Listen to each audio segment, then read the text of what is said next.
All right, on to our last unit of virtual school, virtual English. We're going to take a look at some fairy tales and some Aesop's fables, and the hero archetype, which we'll go over that. Not today. Today, we're just going to look at some Aesop's fables, and you're going to have the opportunity to write your own fable. So let's take a look. What is a fable? Well, a fable is a short story that tells us how to behave or that teaches us a lesson. Usually, but not always, fables are stories about animals that talk like humans. They are personified. That is an English term. Personification means to give human qualities to inanimate objects or creatures like animals. The lesson that a fable teaches is called a moral, such that the moral of the fable, the tortoise and the hare, is that slow and steady wins the race. I'm sure you've all heard of the tortoise and the hare, where there's a turtle that challenges a rabbit to a race. Obviously, rabbits are super fast. Turtles are renowned for being slow.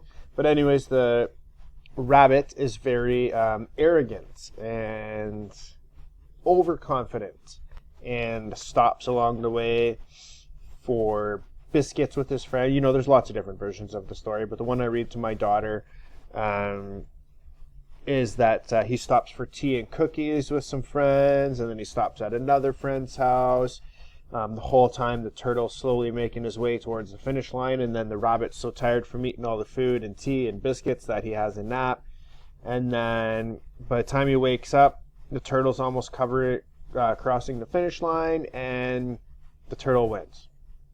So there's a little bit more to the story than just slow and steady wins the race. Obviously, being overconfident like that isn't such a good quality. So read the following fables and answer the few questions.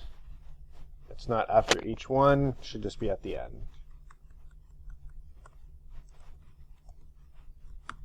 So there's I've put 3 fables here. This is the whole fable right here. The wolf in sheep's clothing. Pretty short. I'll just read them to you because this is going to be a fairly short lesson. So the wolf in sheep's clothing. A certain wolf could not get enough to eat because of the watchfulness of the shepherds. But one night he found a sheepskin that had been cast aside and forgotten. The next day, dressed in the skin, the wolf strolled into the pasture with the sheep. Soon, a little lamb was following him about, and was quickly led away to slaughter. That evening, the wolf entered the fold with the flock. But it happened that the shepherd took a fancy for mutton broth that evening, and picking up a knife, went to the fold. There, the first he laid hands on and killed was the wolf. So the moral of this story is the evildoer often comes to harm through his own deceit. What that means is the wolf is obviously the evildoer, and he was trying to deceive the lamb and trying to deceive the shepherd, but he came to harm because of this. If you are unsure of what mutton is like a term for the meat from a lamb or a sheep. Okay, we'll go down. The goose and the golden egg. There was once a countryman who possessed the most wonderful goose you can imagine, for every day when he visited the nest, the goose had laid a beautiful, glittering golden egg. The countryman took the eggs to the market and soon began to get rich. But it was not long before he grew impatient with the goose, because she gave him only a single golden egg a day. He was not getting rich fast enough. Then one day, after he had finished counting his money, the idea came to him that he could get all the golden eggs at once by killing the goose and cutting it open. But when the deed was done, not a single golden egg did he find, and his precious goose was dead. So the moral of this fable is those who have plenty want more, and so lose all they have. So don't be greedy is basically the moral of this story. The Fisherman and the Little Fish. A poor fisherman who lived on the fish he caught had bad luck one day and caught nothing but a very small fry. The fisherman was about to put it in his basket when the little fish said, "Please spare me, Mr. Fisherman. I am so small, it is not worth while to carry me home. When I am bigger, I shall make you a much better meal." But the fisherman quickly put the fish into his basket. "How foolish I should be," he said, "to throw you back. However small you may be, you are better than nothing at all. So, a small gain is worth more than a large promise." Meaning, how did he know that the fish was actually going to grow big to be caught again and give him a better meal? It's quite possible, but you know what? He got a small gain worth more than the promise. At least he's going to have a little bit of a meal tonight. So those are 3 examples of Aesop's fables that I've picked for you. So there's a couple questions here. Which of the 3 fables, the wolf in sheep's clothing, the goose and the golden egg, or the fisherman and the little fish, did you identify with and why? Which means, which moral did you agree with more, or which moral have you employed in your life? A small gain is worth more than a large promise. Those who have plenty want more, so they lose all they have. Or the evildoer comes to harm through his own deceit. You know, which one of these have you heard of before, or which one of these have you employed yourself? What is the point of Aesop's fables, do you think? Like, why did this dude Aesop write all of these short little passages with morals, almost biblical style morals in them? And number 3, have you seen any of the fables listed above, or in general expanded into a longer story with the same kind of moral? If so, what was it? Sorry, just trying to edit this while talking to you. Movie, book, TV show, story. So, if you can't find one of the 3 fables that we looked at there, then just do a quick little search and see, which Aesop's fables have been expanded into a movie or into a book or a TV show. Next, I want you to write your own fable. And now you seem like I can't write a fable.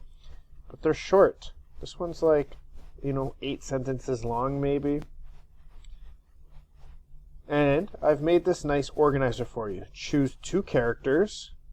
You got dog, pig, wolf, or snake. 1 setting. So is it in the forest? Is it in the desert? Is it near a lake or in a field? And 1 moral from the chart below. So you can just, up here, if you're using Word 365, there's a nice little highlighter here. So I'm going to click on this highlighter, I hope. I don't know if it's working or not. So I'm going to pick a wolf. For some reason it's not highlighting. That's perfect. And a snake. And I'm going to come over here and let's say in the desert. Help a friend in need. Cool. So, what is the problem? What is the solution? Well, if it's in the desert, we know that there's a lack of water in the desert. So maybe I'm going to write about how the wolf, who can travel much farther and faster than the snake, has found a watering hole and leads the snake to the watering hole or something. So now think about what happens in the beginning, the middle, and the end. So you can put the problem and the solution here. The beginning, middle, end. This is just basically write your sentence. Once upon a time, a long time ago, there was a wolf cruising through the desert, and he happened across a snake who looked very parched and thirsty. Having just gorged himself on water at a watering hole he found, he decided to help the snake. And then maybe the snake helps him get some food or something. I don't know. How do your characters learn the moral, their lesson of the story? Here's your moral, your lesson. And then, so after you fill out this organizer here, and type in all the things, I want you to write it. Just type it below even if you want. We'll call it The Wolf and the Parched Snake. And then I'm going to type my fable just down below. So that's what I want you to do. When this is done, you can submit it, and we will move on to something else for the next lesson. So I hope you like this. Hope you have a little bit of fun writing your own fable with a moral lesson in it. And yeah, carry on. We're almost done the course. And yeah, if you have any questions, you know where to find me.